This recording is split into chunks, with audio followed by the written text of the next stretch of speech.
Hi, everybody. It's Kal Penn, class of 2000, undergrad.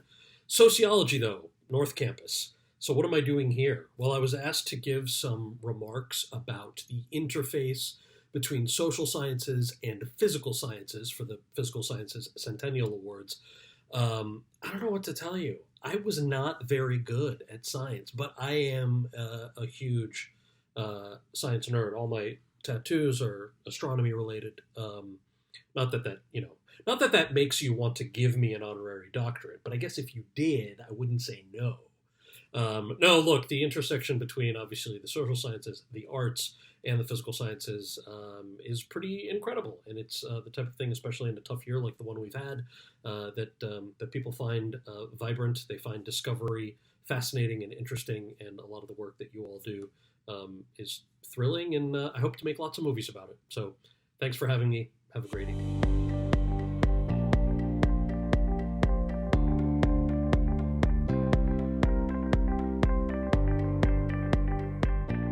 I'm glad to be with you, and of course, I'm regretful that this event was delayed by the pandemic. This past year has reinforced for all of society the importance of the physical sciences. We never could have navigated this pandemic, build new testing technology, or develop vaccines in the space of a year without excellent chemists and biologists.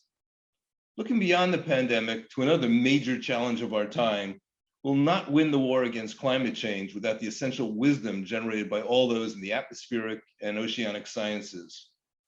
From health to pollution to energy, so many of the critical issues facing humanity require physical scientists to lead society towards viable solutions.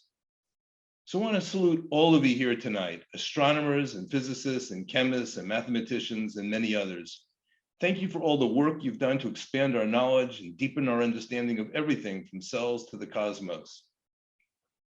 Among the lessons of the past year is also the vital need to combat inequities in our institutions, uphold the dignity of all, and make sure that no one's left behind. I want to thank you all for the hard work to make UCLA's commitment to equity, diversity, and inclusion a reality within this division and across the whole institution. That includes our professors' many efforts to mentor students, use inclusive teaching practices, and find ways to encourage and support those that have historically felt left out of the sciences. This year, all of you pursued and supported research, teaching, and other work under extraordinary difficulties, and at a time when science has often had to contend with indifference or even contempt from some segments of society. So I also want to thank you for remaining steadfast, You have been important champions of the values of critical inquiry and fact and evidence-based decision-making, even when these things have been needed most. Those in this community can rightly take pride that 7 of UCLA's 8 Nobel laureates are from the physical sciences. Unbelievable. But let's be honest, scientists are rarely celebrated with glittery award shows. Even in Los Angeles, there's not a lot of red carpets and limousines for our researchers. And while none of us went into these fields for glamour, we can acknowledge that as fundamental as our work is and as transformative as our innovations can be, this labor can go unrecognized. So tonight, as a scientific community, let's enjoy this moment to celebrate the achievements of those that have given their careers to advance these professions. For all of you who have made us proud as researchers, teachers, mentors, and more, I salute you. I know there are great discoveries and accomplishments still ahead for you and for the Division of Physical Sciences as a whole. So to speak more about this program and continue tonight, I'd like to invite the Dean of Physical Sciences, Miguel Garcia Garibay, to offer his remarks. Thank you.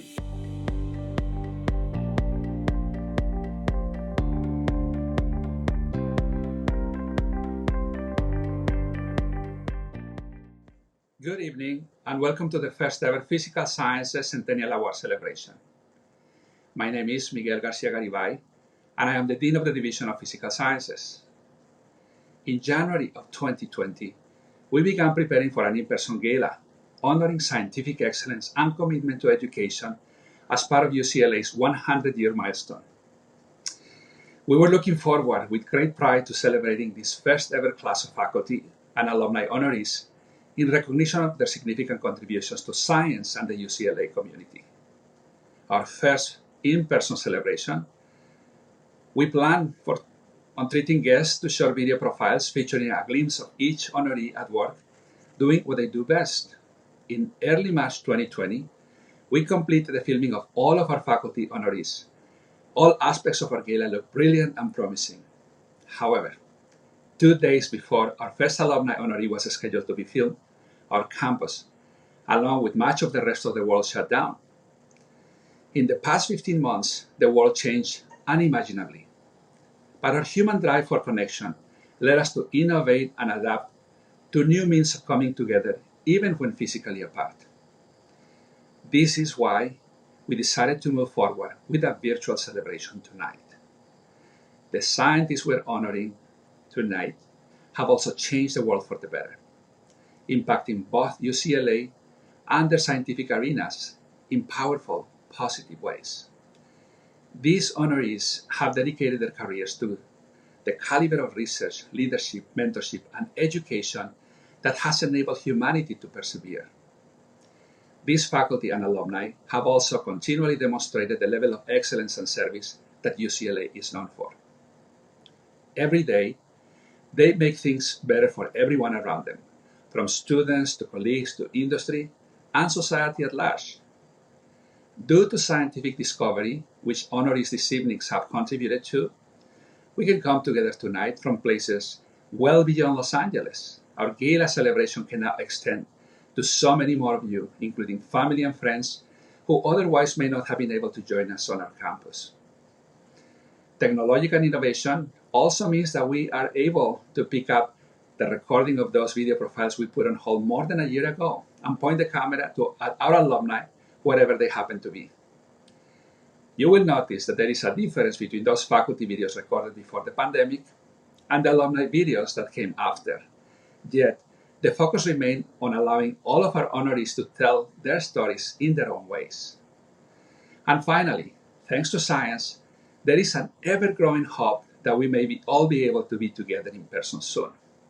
Until then, please enjoy tonight's virtual celebration featuring brief glimpses into the work and lives of our remarkable honorees. 2 minutes is not long enough to encompass their extraordinary work and commitment to UCLA. But we hope you come to feel why these leaders are so important to our community. After our video program, you are invited to join us in one of our reception rooms to meet Amy, Ben, Howard, KIRK, Leo, Manny, Mahtash, Myung-Hee, Nathan, Robin, Stuart, Tommaso, VASSILIS, and Will. As we celebrate the Centennial, we would also like to thank our incredible donors whose commitment and deep investment in our mission for world-class research and education has truly made a significant impact. A very sincere thank you. We truly couldn't have accomplished so much without you. Wherever you happen to be viewing from, we are thrilled that you are with us tonight. So now, please meet our inaugural Physical Sciences Centennial Award honorees.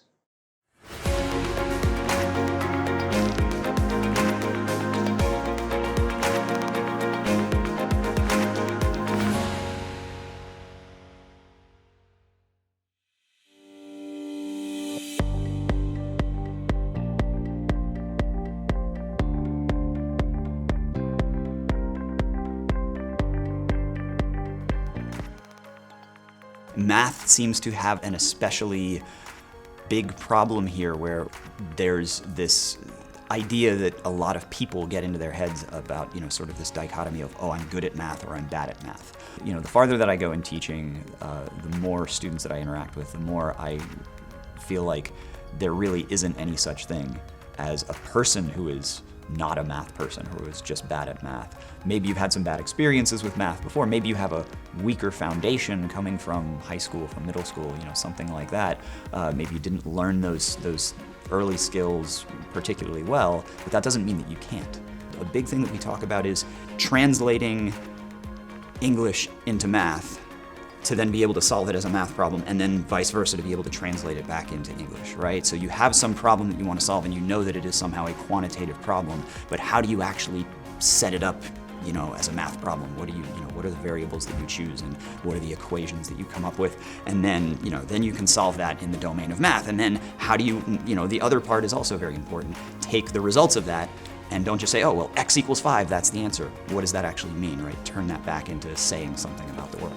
When I was an undergrad, I really liked courses where the instructor just presented things very, very logically.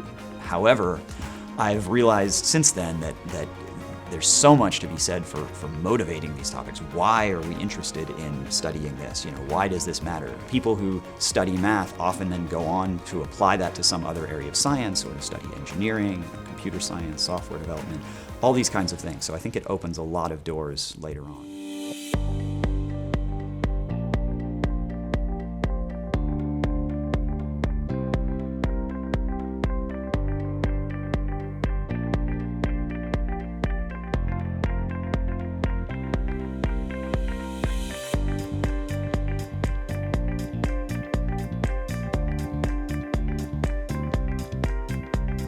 What's exciting about the work I do now is twofold. One, kind of from a mathematical perspective, it creates the opportunity for mathematicians who previously would either go into being an actuary in an insurance company or a college professor teaching math, now can actually take the vast amount of data that we get every day in our everyday life and use it to analyze what's going on, whether it's in healthcare, in finance, in social sciences, etc., to drive better outcomes and better understanding for humankind to do better things and to make better businesses and to ask better questions and thus get better answers. Public universities have a special motivation to try to make sure that the playing field is leveled for everybody and that everybody, no matter where you're coming from, no matter what you've done before or not done before, you have an equal opportunity to go out and excel and do your best. As proud as I was to be admitted to UCLA all those years ago, every year that goes by, I feel more a sense of pride that I'm at an institution that is not afraid to take on the interesting problems, not afraid to do new things like the data theory major, which was really fun to do, but also believes that it is part of the charter and the responsibility of the institution to in fact be a leader, if not the leader in this area. And in some sense, I guess when I look back on my time at UCLA, I was there to consume, and I was consuming a lot, and I benefited from a lot. But there was always that nagging issue, I think we all have it in our soul. What are we doing to contribute and to create? So I just think it's a super important element to try to close the loop on taking things, being a consumer, but also being a creator, going and creating things for others to benefit from, so that this virtuous cycle can continue. As gracious as I can accept this award, I really feel that people like Bill Duke and Don Blasius were instrumental in getting this done, and that I was a tool that was able to help them do what they believed in, along with the other math professors and statistics professors that were really behind this project and idea. So I accept with gratitude and grace this award on behalf of us all. Thank you.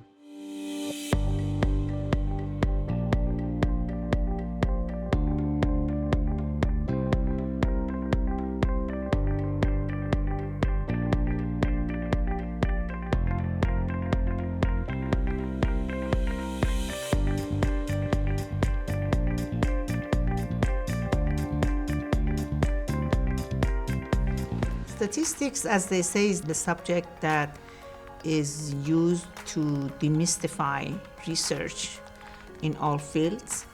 When you try to teach them about the importance of communication, it doesn't really hit home until you really put them in contact with a real client. And so the client comes out with their question, which is in medicine or whatnot.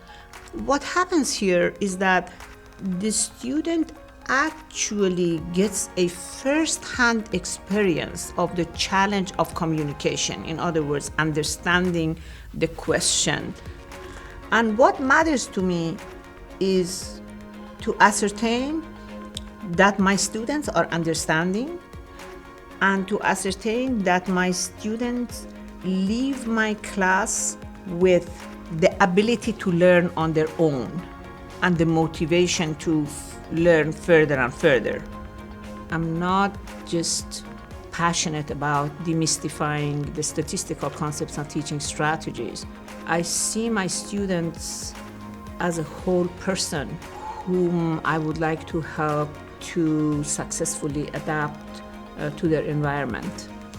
And that has more than one dimension. In other words, it includes the social, the cultural, the emotional development of the students.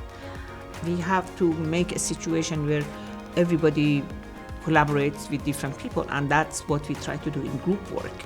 So I try to mix STEM and non-STEM majors, so that way, they kind of communicate and they learn from each other.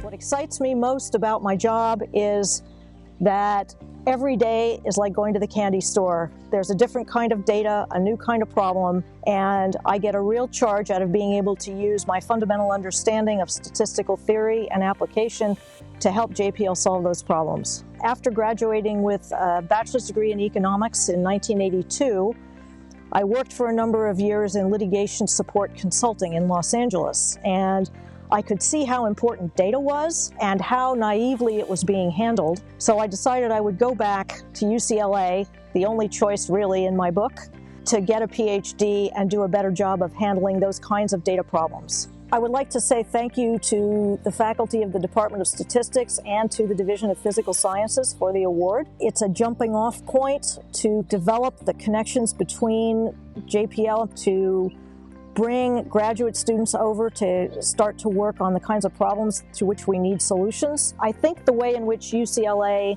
prepared me the most had to do with the fact that I was the world's most incompetent and miserable graduate student.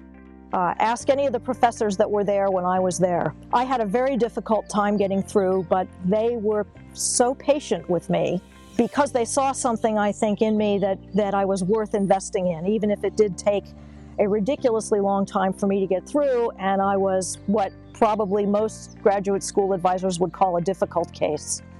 And what that taught me was that humanity is very important, and that has followed me through my job. It gave me the tools that I feel that I need to mentor young people and to understand that the job of a good supervisor is to bring out what's best in people and help them find work and fulfilling, entertaining tasks that make the best use of the skills that they have and don't try to force them to be something they're not.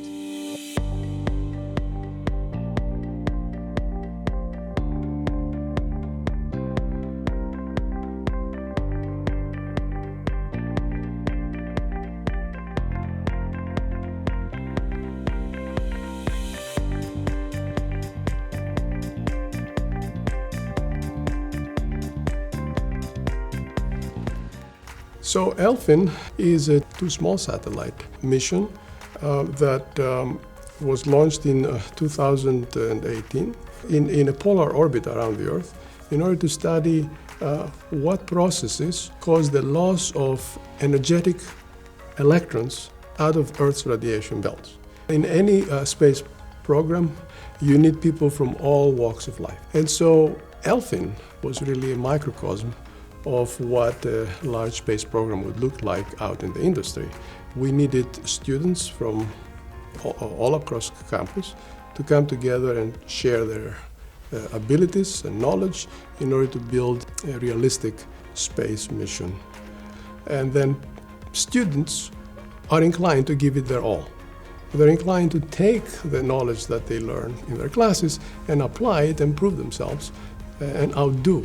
Students now have access to information far more easily, much faster than they used to, and therefore the function of education is changing. It's transforming into use of information with critical thinking. It's honing on the critical thinking skills of students, the ability to integrate information and then carve new directions. For me as an educator, this business is a labor of love. What you get out of it is the success of others. And so what you invest in it, you see it years later come to fruition in some successful discovery of someone else, some successful career path of someone else. The return is really the satisfaction of the seeds that you have planted have taken roots and blossomed.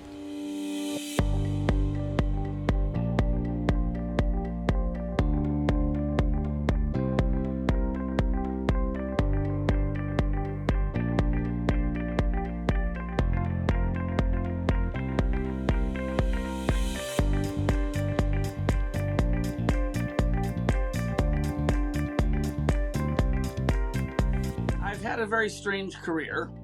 I was at one point the first chief technology officer at Microsoft. More recently, I've been the CEO of Intellectual Ventures, a company that invents new kinds of technology in multiple fields. I'm also the lead author of the Modernist Cuisine series of cookbooks and the lead photographer for the Modernist Cuisine Gallery. My time at UCLA was mostly about learning basic things, which I have continued to use throughout the rest of my life. But I also did get the strong sense of science and research as an incredible quest for the unknown. We live in an increasingly technological world and an increasingly complex world. We're not going to go back to a simpler age where, I don't think, where it's possible to have a great career without lots of education. And access to education is probably the single most important opportunity that any of us gets. You know, at one point in my life, I'd hoped I would be a professor. And if I'd been a professor, I think I would be giving back very directly to the world of research and the world of education by helping others and training students.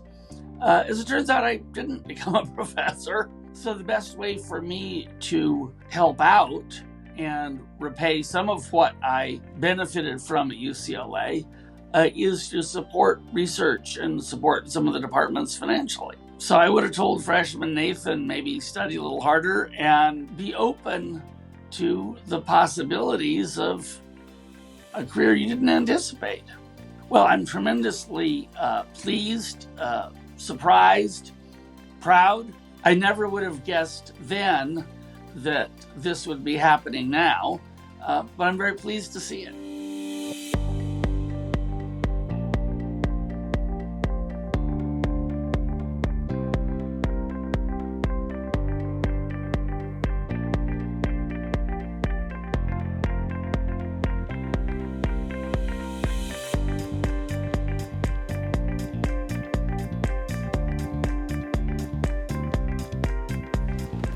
So students who come to UCLA come from a diversity of backgrounds. That range, of course, impacts their preparedness, but doesn't necessarily have to affect where they go from here. In order to help guide those students who may not have the same preparation, that's where I think actually a research experience in a laboratory can be extremely beneficial, not just because of the intellectual challenges, but also the social ones as well, so that they get to know other people who may have similar anxieties as what they have, people that they can talk to, that they can become friends with, that may have some overlap in the sorts of goals that they have. I think that if the students are feeling part of a community, the chances of retention are going to be much higher. This is an important element. So how to build that? It only comes through personal interactions, where it's clear that you have others who are engaged with you, your dreams, your activities, everything. To me, the rationale is clear. It makes life better for the students, and it makes them value their presence here. Supporting the students, advancing the research. These go hand in hand at the university. It's a natural symbiosis. The whole mission of the university is to do those two things together, to couple with the community, to train the students for the workforce of the future, and to advance the research. And of course, we do it fairly well.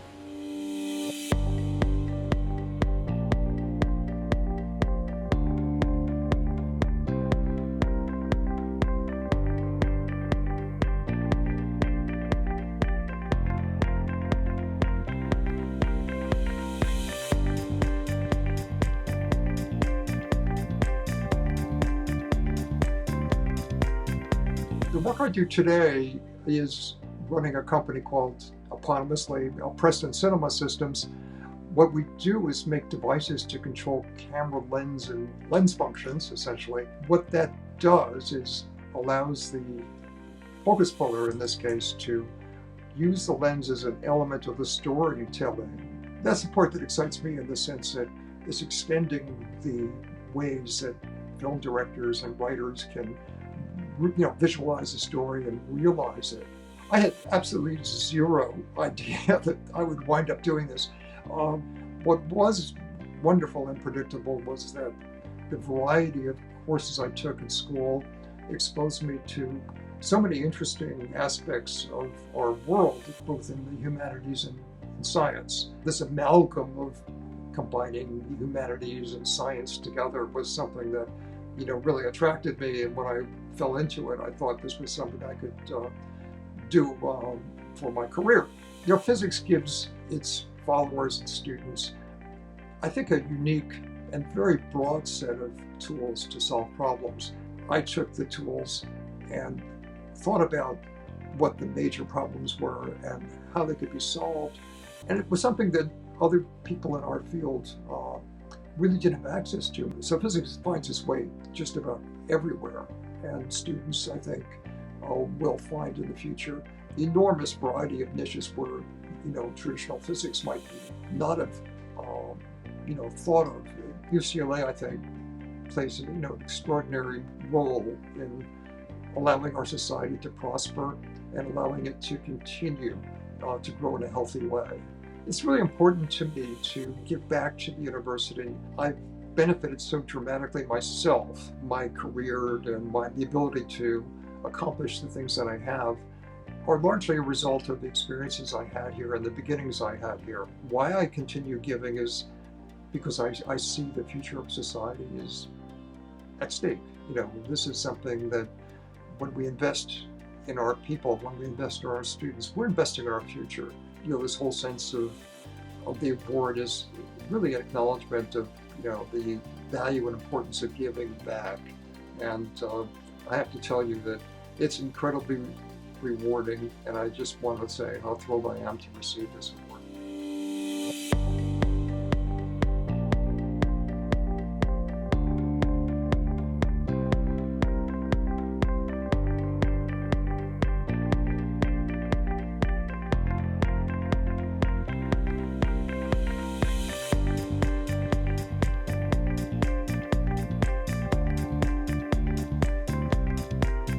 I'm Robin Garrell. I'm the president of the Graduate Center at the City University of New York.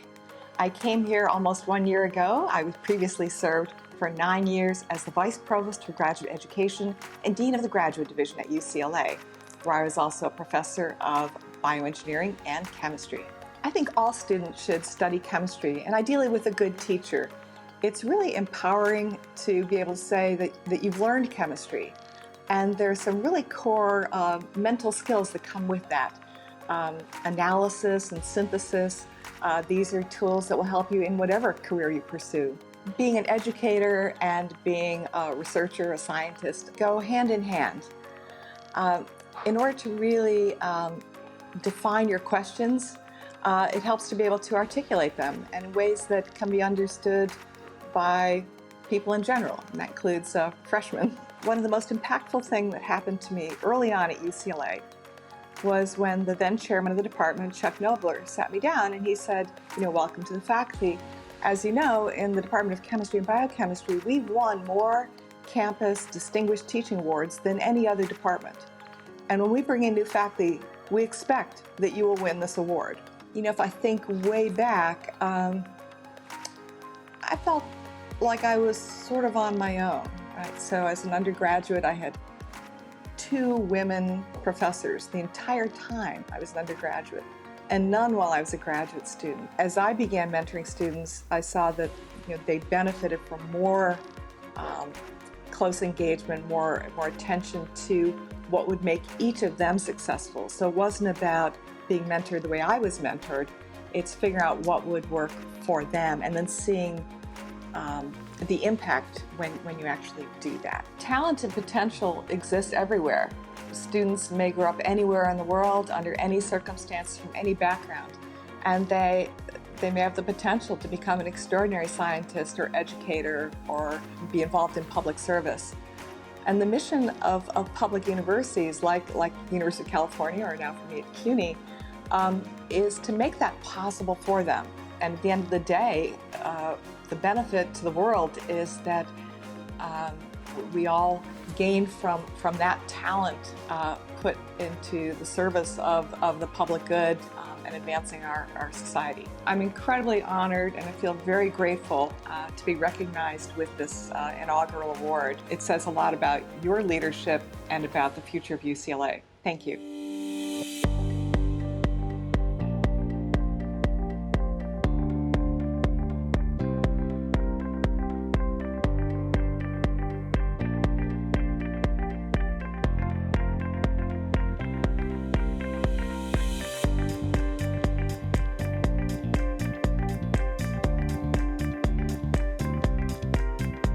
As everybody making early retirement, around the 50, beginning of 50 years old, and I had a different idea. I started my own company when I was 51. That was certainly challenging enough, and the future was ambiguous and couldn't figure out, what I am going to be doing. I had a hard time, but then I somehow persevered, and the hard work paid off, and I come up with the brand new product, and that is the innovations, which I carried on through my head, and I just came up with ideas that and that was due to thanking to UCLA education I received, and I had the experience which I'll never forget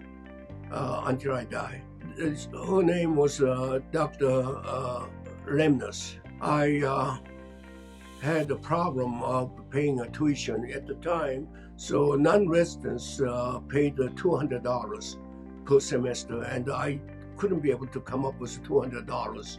And that was my senior year. I was supposed to graduate in that year, but I couldn't be able to register. But I went everywhere to get a loan, and I couldn't be able to get it. I went to see her in the morning, and she took me, just without saying anything, "You come with me," and got out of the U.S. Treasury bond, and she cashed that. And that was not matured, and And she just gave me $200 out of that, and she says, go pay a tuition and graduate. And just like that. And that time, I will tell you, I was so moved, and still I'm moved, and I never thought that there is a person like that, helping me out. I'll tell you. And that's what I did that. I paid my tuition and I graduated that year. I said to myself, if I can be well enough, I will do exactly what she did to me.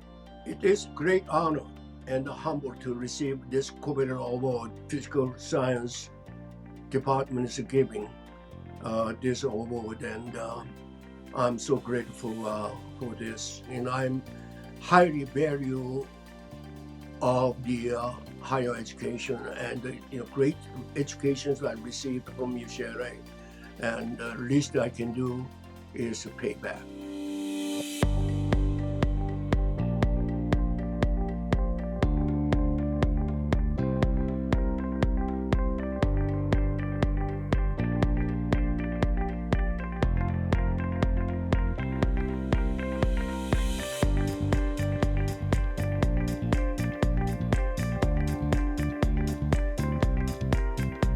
So most of my professional career I spent at Walt Disney Imagineering. I was the chief scientist for the Walt Disney Company. And right now my current title is Chief Scientist and Senior Research Fellow for NG China. So one of the main things that I am interested in, of course, is, broadly speaking, sustainability. Specifically, it's the interaction between the built environment and the natural environment.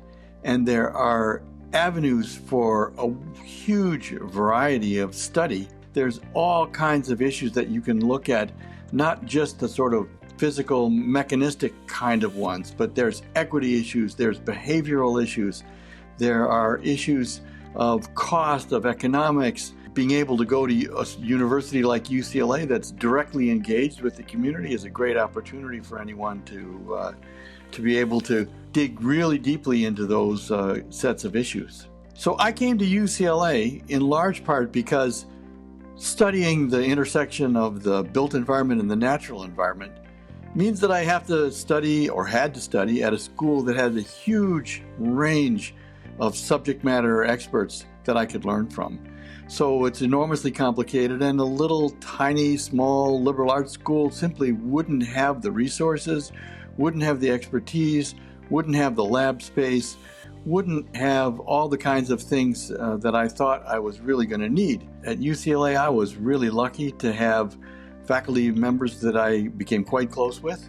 And I think number one on that list would be Mike Stenstrom from Civil Engineering, who recruited me, I suppose you'd have to say. And then Rich Ambrose from the ES&E program, who also, both of them helped me enormously, both during the time that I was in school and even afterwards. I was surprised, actually, to tell you the truth, when I found out about the award. I was, needless to say, very flattered, but also I felt like, okay, if my life can be an inspiration to future students, if what I've done can help UCLA continue the mission that they've already embarked on and set for themselves, then yeah, by all means, why not? It seems like a great idea. I love giving back to UCLA. It's a great institution. It's a great community.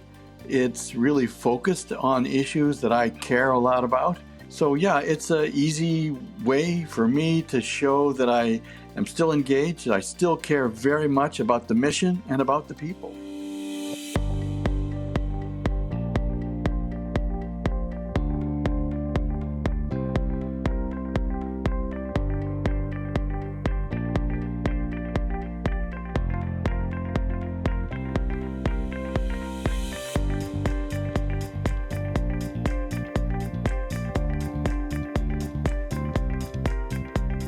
Part of my career was spent in the United States Air Force, where I had various positions. I was a detachment commander of the largest weather detachment on an island in Shimya. I worked in the Defense Meteorological Satellite Program, and I retired as director, chief scientist at Northrop Grumman Aerospace. In the Air Force, there is a graduate program called the Air Force Institute of Technology, where master's and PhD degrees are given at their residence school in Ohio. For stuff like meteorology, they send you to civilian schools, and I selected UCLA as the school I wanted to go to.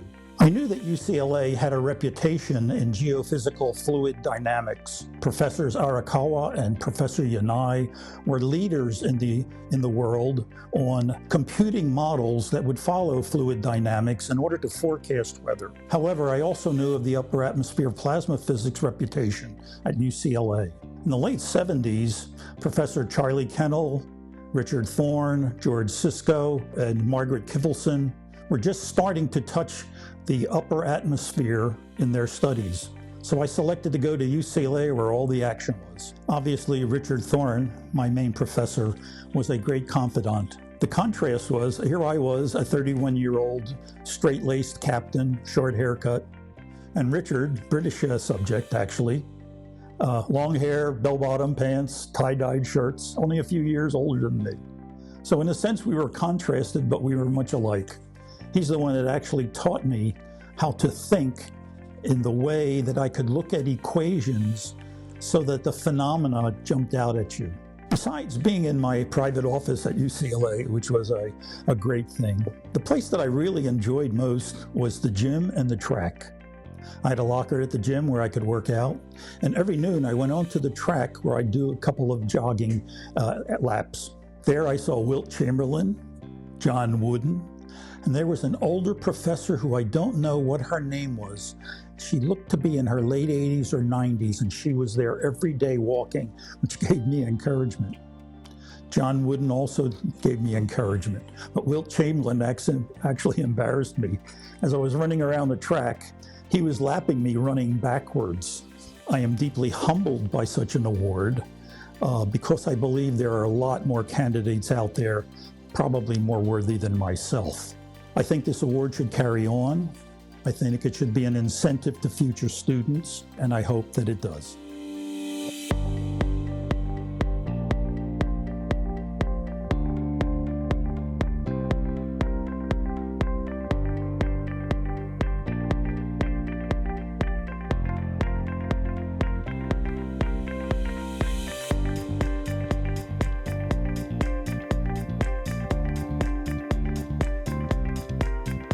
I came to UCLA in 1959, and in India especially, if you're poor, which I was, dirt poor, they really look at you as a piece of dirt. But here, actually, if you have talent, if you are able to do things, then no matter whether you come from a chateau or a hut, it doesn't matter, you are recognized for your work. My acceptance, even though I was not quite at par in terms of my background with the rest of the people, but that for the first time I felt that that difference went away and I was accepted as one of their own.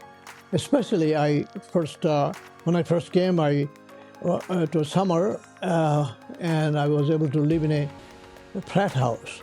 And that was the quickest way to get Americanized, I believe.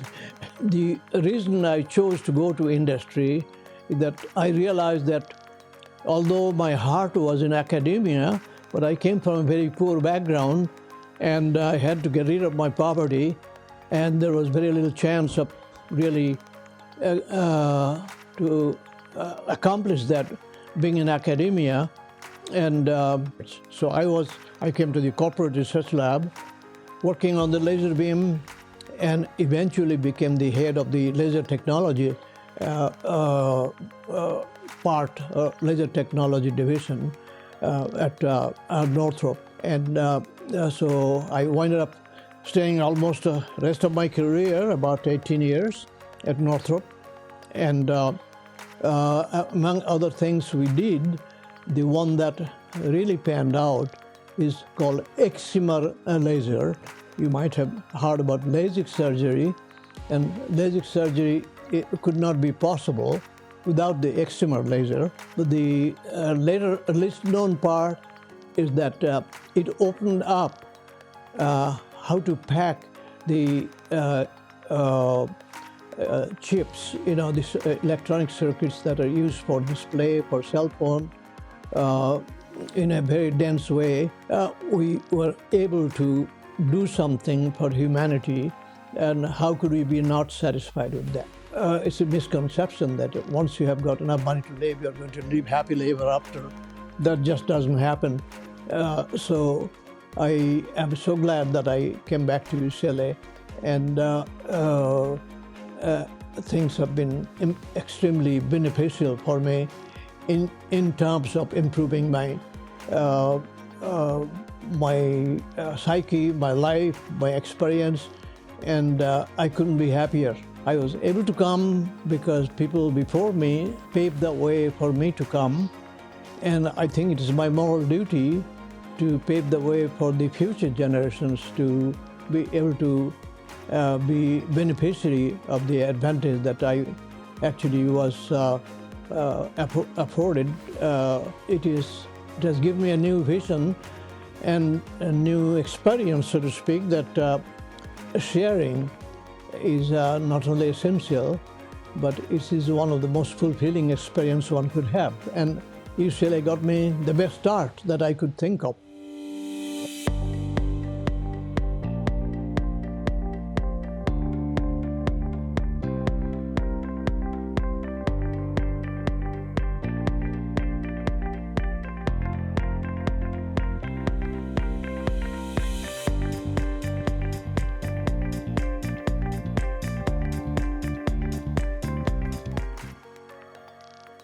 People have sometimes this idea of the scientist profession being extremely exciting and full of discoveries, but most of the time is actually very boring and full of failures.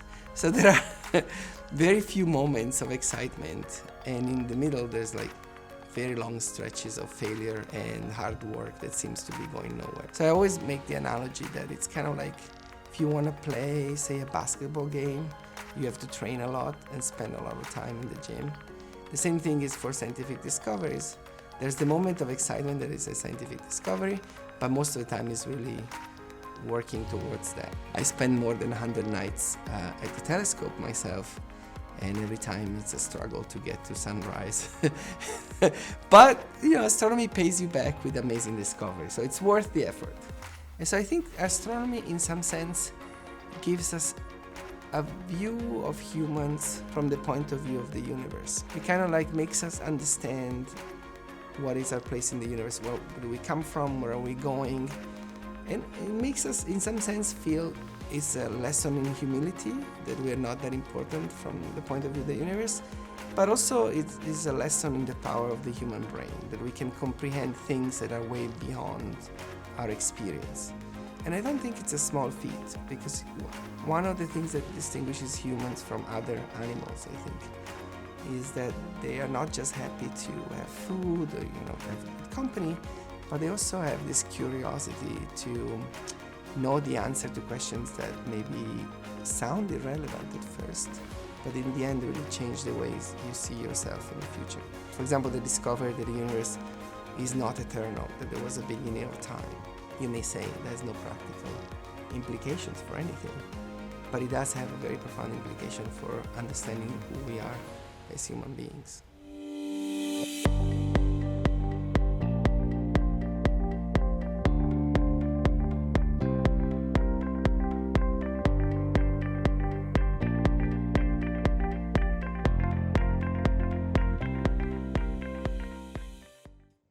Thank you, Amy, Ben, Howard, KIRK, Leo, Manny, Mahtash, Bunki, Nathan, Robin, Stuart, Tomaso, VASSILIS, and Will, for sharing your memories, your motivations, and your visions for the future with us. I was very moved by much of what you had to say, and I feel certain that your messages resonated with our guests as well.